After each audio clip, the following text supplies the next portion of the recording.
Governor McDonald, during his campaign, said that it would make sense to sell the ABC stores. Mm-hmm. Do you support that? And if you do, should it be sell the existing stores to some other entity, or open it up so that folks like Walmart, Martin's, Food Lion, they currently sell beer and wine, 7-Eleven can also sell liquor? Well, first I'd like to say I'd like to reserve judgment on the actual plan that comes out as to whether or not I could support a plan that privatizes ABC. Having said that, let me explain to you what I think I could support. I could support moving to a franchise type system. What I mean by franchise is that you would sell areas of the state. You would limit that to a certain number of stores, because what we don't want to become, in my opinion, is Maryland, where on every corner, there's a liquor store and they sell liquor in every single grocery store. We don't want Virginia to be that way, in my opinion. But I think if you did something where you franchise particular areas, where you paid the initial cost, some sort of competitive bidding process where they were sold to individuals, I would argue that they would have to be Virginians, because I wouldn't want out-of-state entities owning our stores, or large corporations, but private business people who bought an area which they were allowed to only build, a certain number of facilities, and then they paid an initial amount of money to get that facility. Then they paid an annual franchise fee to the state, so we would have ongoing revenue for transportation. And then in the distribution part, which distributes liquor. Currently we have a distribution system in Virginia for wine and beer. We don't. We have a big silo down in Richmond that distributes all liquor. So I think we could also sell franchise to our existing distributors and create 2 additional revenue streams for transportation, but limit the amount of stores that we have. So the answer to your question is, I'm not for opening up where everybody and their brother can sell liquor. I think that's a mistake.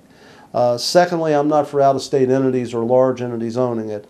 But a plan like that, where I felt like at the end of the day, we basically just shifted from state-run stores and to a similar amount of stores owned by private sector individuals and distributed by private sector companies, where the state had an annual amount of money coming in to build roads.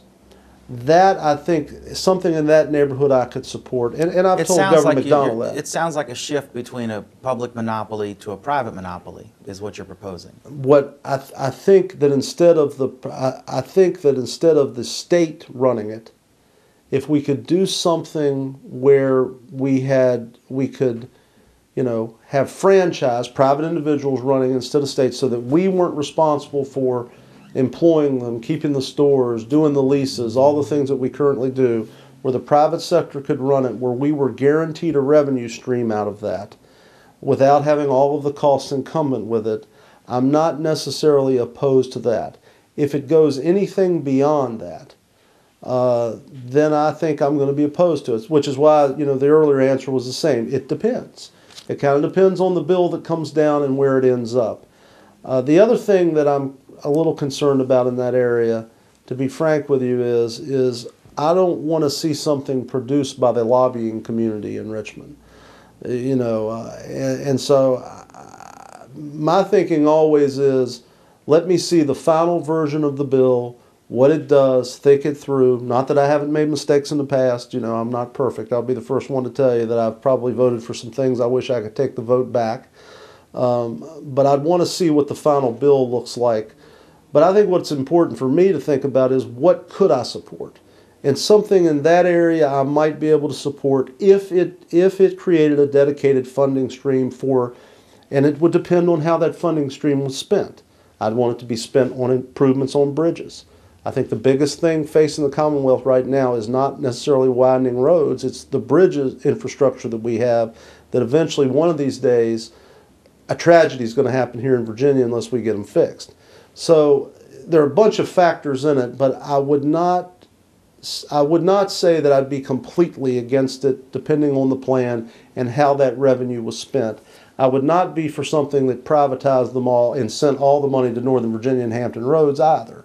So, you know, I think it's still in formation, and I think what the governor plans to do is probably hold a special session that'll focus strictly on transportation.